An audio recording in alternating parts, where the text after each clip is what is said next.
আমেরিকার মতো জায়গায় এই প্রথম যাচ্ছি বড় ধরনের একটা মেলায়, তাও আবার মন্দিরে। কি যে ভালো লাগছে যেটা বলার মতো না। আজকের ছোট্ট ব্লগে সবাইকে অনেক স্বাগত।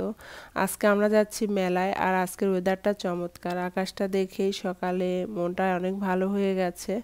মেলায় অলরেডি চলে আসছি, বেশ খানিকটা দূরে আমাদের বাসা থেকে, মোটামুটি 25 মিনিট মতো ড্রাইভ ডিস্টেন্স হবে।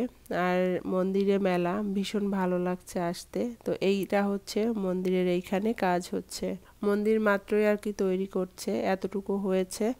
আর পাশে ছোট্ট করে মন্দিরের কাজ চলছে আর কি। এখন ছোট করে একটু তৈরি করে ওইখানে পূজা করা হয়, শিফট করে নিয়েছে। আর এখানে মন্দিরটা হলে এখানে চলে আসবে। মন্দিরটা হলে আসলে অনেক অনেক ভালো হবে। আমরা আগের যে ছোট শহরে ছিলাম ওই শহরেও মন্দির ছিল।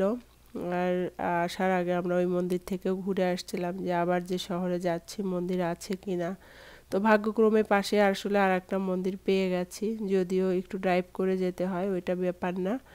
আর ওই মন্দিরেও আসার আগে একটু ঘুরে আসছিলাম। মন্দির একদমই আমাদের বলা চলে ঘরের সাথে ছিল। সব পূজা হতো, ভীষণ ভালো লাগতো। মেলায় আসতে পেরে এত ভালো লাগছে যেটা আসলে ভাষায় বোঝাতে পারবো না। আর হচ্ছে মন্দিরের মেলা, তো অন্যরকম একটা ফিলিংস কাজ করছে।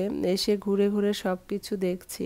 আর এই মেলায় এত সুন্দর, একদম পুরো দেশীয় স্টাইলে বলতে পারেন, যে গান হচ্ছে দেশে যেরকম হয় না, যে মেলায় গেলে অনেক সুন্দর গান হয়, একটা মেলা মেলা ভাব অনুভব করা যায়।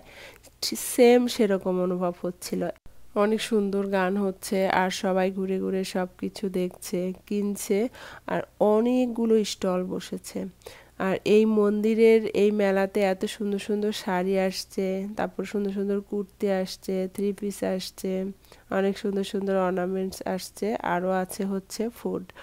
এটা হচ্ছে টেস্ট অফ তেলেগু। তেলেগু থেকে যারা আর কি এই নর্থ ক্যারোলিনাতে থাকে, ওনারা এখানে ছোট্ট করে একটা স্টল দিয়েছে আর নাম লিখে দিয়েছে তেলেগু ফুড, যারা পছন্দ করে খাবে। এরকম বিভিন্ন যারা এক এক আর কি ইন্ডিয়ারই বিভিন্ন দেশ থেকে আর কি যারা এখানে আছে, তাদের স্টেটের নামটা এখানে লিখে দিয়েছে। অন্য অন্য স্টেট থেকে যারা আসছে, এরকম সবাই আর কি স্টলের নাম লিখে দিয়েছে, আর সেই অনুযায়ী ফুড আছে।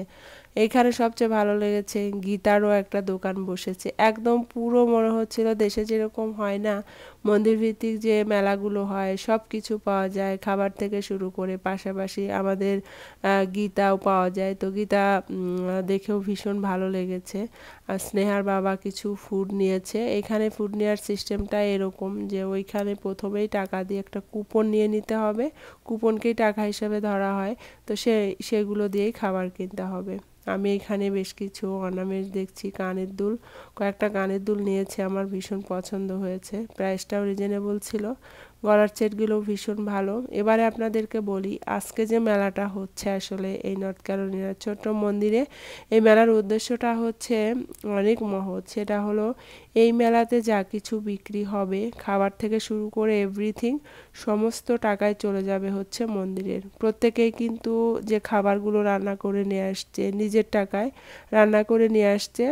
আর এইখানে খাবার বিক্রি করে যে টাকাটা হবে, সমস্ত টাকাই বা অন্য অন্য জিনিস বিক্রি করে সব টাকাই হচ্ছে ওনারা মন্দিরে দান করবেন। নিঃসন্দেহে একটা মহৎ উদ্যোগ। আর সবচেয়ে জেনে অবাক হবেন, একদিনের ছোট্ট ওই মেলা থেকে ডলার উঠেছে $25,000। আর $25,000 মানে হচ্ছে প্রায় 26 লক্ষ টাকা হবে আমাদের বাংলাদেশি টাকায়। তো নিঃসন্দেহে এটা একটা মহৎ উদ্যোগ আমি বলবো, ভীষণ ভীষণ ভালো লেগেছে। আর স্নেহাও জীবনের প্রথম মেলাতে আসছে। আমার কাছে বারবার জিজ্ঞাসা করেছে স্নেহা, যে মা মেলা কি। আমি মনে মনে এত হেসেছি যে আমাদেরকে আসলে হাতে ধরে এগুলাকে দেখানোর বা শেখানোর প্রয়োজন হয়নি, ছোটবেলা থেকেই দেখেছি মেলায় যাব, দৌড়ে চলে গেছি, ওটাই বুঝতে পেরেছি মেলা। আর স্নেহা হচ্ছে জীবনের প্রথম আর কি মেলা দেখার অনুভূতি তার অন্যরকম, সেও খুবই এক্সাইটেড।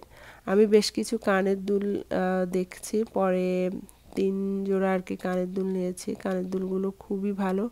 আর এইখানে ইন্ডিয়ার বিভিন্ন আর কি দিদিরা এখানে বিভিন্ন স্টল বসিয়েছে অর্নামেন্টসের, জুয়েলারি, সব কিছু ভালো লাগছে। দেন আমি কিছু খাবার নিচ্ছি। এটা হচ্ছে তামিলের খাবার। তো এই খাবারগুলো বেশ মজার আর কি। মিষ্টি আছে, পাকোড়া আছে, তারপরে হচ্ছে পরোটা আছে, অনেক রকমের খাবার আছে, লুচি আছে, ঘুগনি আছে, অনেক কিছু, চপ আছে। তো এই যে দেখতে পাচ্ছেন অনেক লোকজন আসছে। মেলাটা শুরুই হয়েছে 7টা থেকে, আর হচ্ছে ক্লোজ হবে 3টায় বিকেল। তো অনেক রোদ। এখন সবাই সবকিছু গুছিয়ে নিয়েছে, কেননা একটু পরে যেহেতু ক্লোজ হয়ে যাবে, সবাই যার যার মতো গুছিয়ে নিয়েছে। আর সবাই ব্যস্ত আসলে। তো এই দিদিরা আমার পরিচিত, আর কাউকে আসলে চিনি না। সবকিছু মিলিয়ে ভীষণ ভালো লেগেছে। বেশ কিছু ফুড কিনেছি, আর এখন হচ্ছে বাসার দিকে চলে আসছি। প্রায় 3টা বেজে গেছে, অনেক রোদ। আজকে আমার এখানে এসে পুরো মনে হচ্ছিল দেশের মেলায় আসছি। আর এখানে সবাই গাড়ি পার্কিং করেছে। আমার ভিডিওগুলো যারা দেখেন, যদি ভালো লাগে, সবার কাছে অনুরোধ শেয়ার করে সঙ্গেই থাকবেন। টাটা।